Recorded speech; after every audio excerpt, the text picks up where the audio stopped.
বাংলাদেশের একজন বিখ্যাত কথাসাহিত্যিক বলাইচাঁদ মুখোপাধ্যায়, যিনি একটি পাখির সৌন্দর্যে মুগ্ধ হয়ে সেই পাখির নাম দিয়েছিলেন মোহনচোরা।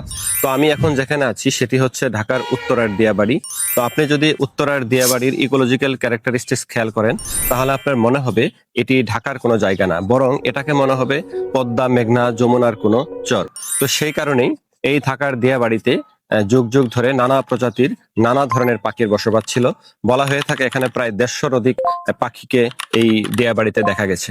তবে কালের পরিক্রমায় অতি নগরায়নের কারণে আজকে সেসব পাখির সংখ্যা কমে গেছে। তবুও কিছু পাখি এই প্রতিকূলতার সাথে যুদ্ধ করে এখনো টিকে আছে। তার ভিতরে অন্যতম হচ্ছে বলাইচাঁদ মুখোপাধ্যায়ের সেই পাখি মোহনচোরা বা হুদহুদ। এই পাখির ইংরেজি নাম হচ্ছে কমন হপি। পবিত্র কোরআন এবং বাইবেলে এই পাখির কথা উল্লেখ আছে।